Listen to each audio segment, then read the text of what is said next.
Aujourd'hui, l'équipe de La Fouille s'arrête à Thetford Mines. Si j'étais chinois, je dirais que c'est un signe du ciel. C'est le 11/11/2011. Fait que 11 novembre 2011. Si on regarde une photo aérienne, on verrait que toutes les mines sont alignées. Ils suivent le filon. D'ailleurs, la route ici, la 112, est parallèle au filon. Nous, dans notre mission, c'est justement de promouvoir et de faire découvrir toute la richesse des Appalaches. Vous connaissez l'amiante? Elle a longtemps été exploitée dans la région de Thetford Mines. Maintenant, elle fait partie du passé des gens de la région. On va tout d'abord à la rencontre du géologue et enseignant André Pross pour démystifier ce terme désignant certains minéraux à texture fibreuse utilisés dans l'industrie. Alors, l'amiante, comment on découvre ça d'un, si on parle de l'histoire, justement, de l'amiante? Bon, la première chose qu'il faut peut-être corriger ou préciser, c'est que l'amiante, c'est un terme générique. L'amiante, c'est représentatif de c'est tous les minéraux qui sont fibreux de nature, qui se détachent comme des fibres dans la roche. On appelle ça de l'amiante. Il y a plusieurs variétés d'amiante. La plupart sont économiques. Il l'était économique, bien sûr, maintenant. L'amiante, toutes les variétés d'amiante sont bannies. Mais on avait l'amiante bleue de l'Afrique qui s'appelait la crocidolite. On a l'amiante blanche ici qui s'appelle le chrysotile. Donc, l'or blanc, qu'on appelait dans le temps, c'était l'amiante, mais variété chrysotile. Donc, l'amiante, c'est tous les minéraux fibreux. Ça l'inclut le chrysotile. Okay. Ici, à Thetford, il y a seulement une mine qui est souterraine parce que le gisement d'amiante est profond. Mais toutes les mines ici, dans la région, sont des mines à ciel ouvert. Ça veut dire que la fibre d'amiante, ou la fibre de chrysotile, je devrais dire, elle est située proche de la surface. Donc, plus facile à aller chercher via des puits à ciel ouvert. Elle est grande, la région ici, mais il y a un filon, en fait, qu'on peut trouver facilement au niveau de la grande région qu'on a ici. Hein? Un filon, c'est comme une ligne, oui. Ici, dans la région, ce filon, il s'élargit. Mais le filon part d'asbestos, passe par Thetford où il devient plus large, c'est pour ça qu'on a les mines ici, et devient plus mince lorsqu'on s'en va vers East Broughton, Saint-Frédéric. Là, le filon est très, très petit, très mince. Et donc, ça s'échelonne sur plusieurs kilomètres. Plusieurs kilomètres. Et si on regarde une photo aérienne, on verrait que toutes les mines sont alignées. Ils suivent le filon. D'ailleurs, la route ici, la 112, est parallèle au filon. Il faut se rappeler que l'origine de l'amiante ici, le chrysotile, vient de la croûte océanique. Ça veut dire qu'on a une partie de la croûte océanique. On marche les deux pieds présentement sur une partie de la croûte océanique. Qui a remonté? Qui a remonté lors de la collision des continents, oui. Wow. Et sans ça, on n'aurait pas eu de gisement d'amiante. Ils seraient profonds, les gisements. On n'aurait pas pu les atteindre. L'amiante a longtemps été un moteur économique important pour Thetford Mines et les environs. Maintenant retraité, je rencontre l'un des derniers ingénieurs miniers de la région, M. Laroche. Bonjour, M. Laroche. Bonjour. Je parle à un retraité, en fait. Oui. Un retraité bien spécial, un retraité minier, c'est ça? Oui, j'étais ingénieur minier dans le secteur des mines ici dans la région depuis 1972. J'avais gradué en 1970. J'avais passé une petite période sur la Basse-Côte-Nord, Saint-Pierre, pour être plus précis. Et puis, j'avais une offre d'un travail ici à Thetford. Et puis, j'ai accepté. Je ne l'ai jamais regretté. Mes enfants sont nés ici tous les deux. Et puis, j'ai fait ma vie professionnelle à 90 % ici dans la région. Dans votre plan de vie, au niveau du travail, M. Laroche, oui, vous avez commencé à Havre-Saint-Pierre. Vous avez transféré ici dans les années 70. Est-ce que vous aviez prévu passer le reste de votre vie de travail ici? Non, je suis arrivé en 72 et puis je m'étais dit, écoute, on va essayer ça 6 mois, 1 an, puis on verra par la suite. Parce que lorsqu'on étudiait, moi, je suis gradué à la Polytechnique à Montréal, l'école Polytechnique, et puis on nous disait tout le temps que le vrai secteur minier, il était soit en Abitibi, où la plupart des mines d'or et de cuivre, les métaux de base en sortent, et puis ou sur la Côte-Nord, c'est-à-dire dans la vraie Côte-Nord, Shefferville, Gagnonville dans le temps, etc. C'était les pôles les plus importants pour une vie économique pour le secteur minier.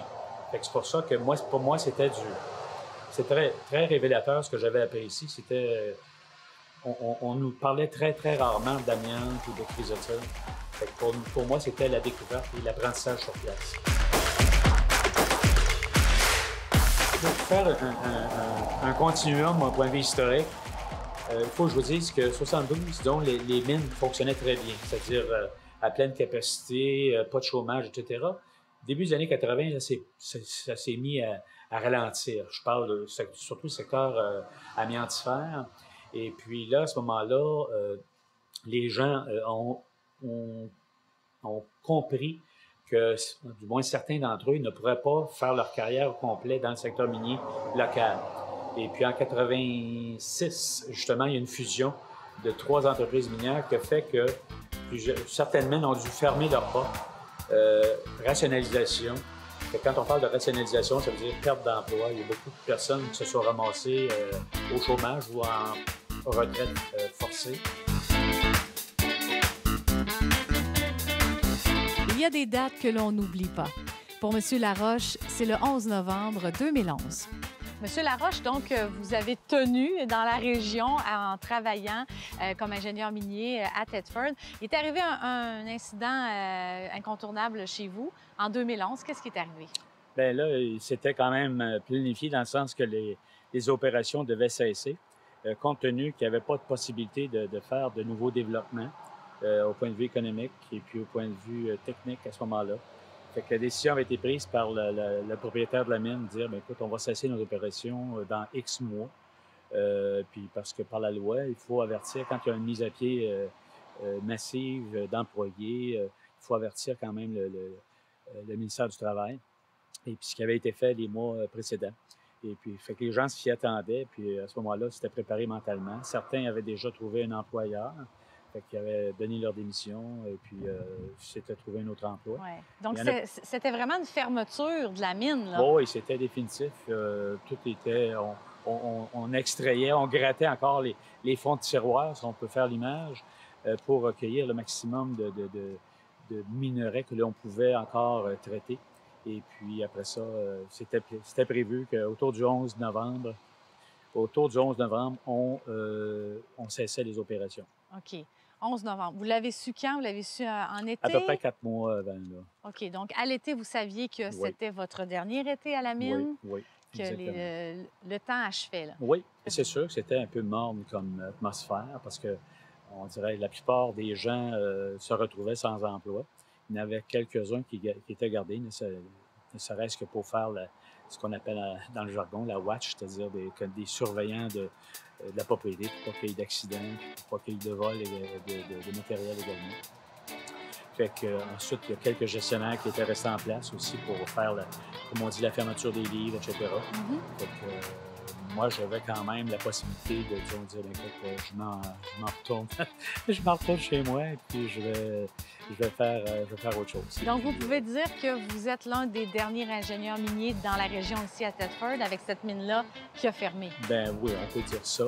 Il y en avait d'autres qui étaient là également. Puis, il y en a qui se sont simplement recyclés dans d'autres activités qui étaient plus jeunes que moi. Et c'était quoi la date, là, la dernière journée que vous avez travaillé? Ben moi, si j'étais chinois, je dirais que c'est un signe du ciel. C'est le 11 du 11 2011. Fait que 11 novembre 2011. OK. Fait que c'est... Disons qu'on ne l'oublie pas. Merci beaucoup, M. Laroche. Ça fait plaisir.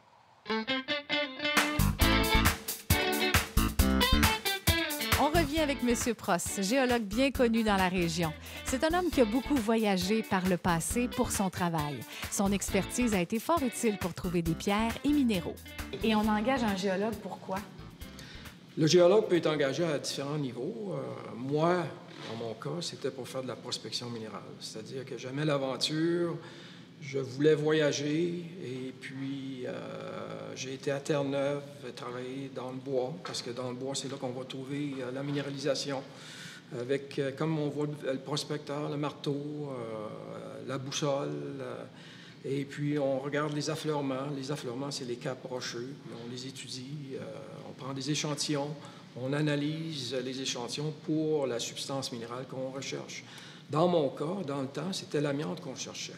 L'amiante chrysotile, qu'on dit, l'amiante l'or blanc, qu'on appelle ici à Thetford Mines. c'est quelque chose qu'on cherchait. Parce que dans ce temps-là, l'industrie marchait très, très bien. OK. Donc, un géologue, on l'engage avant, pendant la prospection, et une fois que c'est terminé, il est appelé à voyager et à aller dans une autre mine? Exemple, moi, je pourrais découvrir le gisement. Une fois le gisement découvert, on va l'exploiter. Je pourrais travailler comme géologue de mine à ce moment-là, soit dans le puits à ciel ouvert, à cartographier les endroits minéralisés dans le puits, ou sous terre, cartographier les galeries, puis dire aux ingénieurs miniers où aller pour aller chercher le minerai. Donc, un géologue, non seulement peut travailler comme prospecteur, mais aussi comme géologue de mine.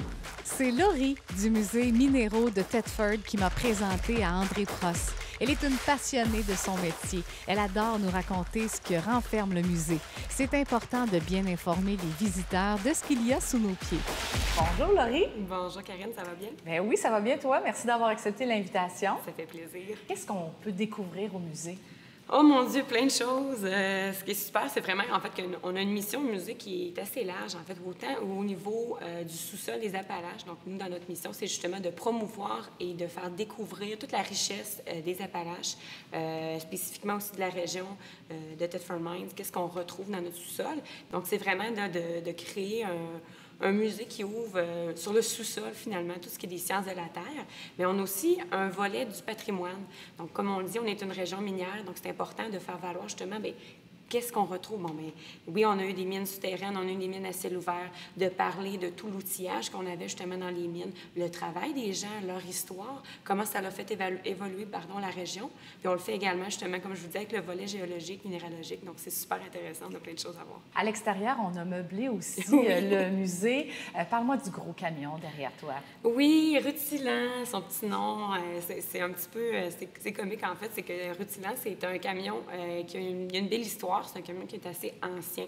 Donc, c'est le genre de camion, normalement, qui était construit dans les années 40-50. Il a commencé sa vie, en fait, à la mine Belle, qui est une mine qui était souterraine, finalement. Dans la région ici? Oui, exactement, qui se situe au centre-ville. Donc, Rutilant servait, en fait, à amener tout ce qui était du concassé ou du sable pour aller le porter dans les halles de la mine Lake, qui est un petit peu vers Black Lake à ce moment-là.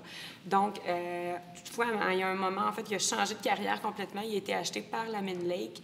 Et puis, il a changé de couleur également. Ben oui. Parce qu'il était jaune autrefois. Donc, c'est un camion aussi, en fait, qui est un deux-temps, qu'on dit, donc qui était très, très, très bruyant. Les gens qui l'ont conduit nous ont contactés pour nous raconter que ça prenait des bouchons ou des coquilles parce que ça faisait un vacarme énorme. C'est pour ça qu'ils l'ont appelé d'ailleurs le rutilant, parce qu'il était un petit peu, je voudrais, il aimait ça l'appeler comme si c'était un muscle car, finalement. Il était fier. Oui, exactement, il était fier, voilà. On a reçu, en fait, justement, notre beau camion rutilant l'année passée à l'occasion de la foire minéralogique, justement, juste avant l'événement. Et puis, on est vraiment fiers parce que ça nous permet, en fait, de montrer, justement, la démesure des mines, hein, parce qu'on voit un camion, c'est un 45 tonnes. Mon Dieu, 45 tonnes, c'est gros. Attendez, on vient de recevoir aussi un 100 tonnes, si je ne m'abuse, ou un 110 tonnes pour le centre historique de la mine King. Donc, c'est vraiment de montrer la machinerie, elle est énorme. Les besoins pour les mines aussi, c'était d'avoir ces gros monstres-là. C'est concret pour les gens, puis c'est intéressant aussi pour les enfants d'aller voir ça. Et c'est sûr qu'il ne bougera pas de là. On s'en est assuré. Exactement. Merci beaucoup, Laurie. Ça me fait plaisir.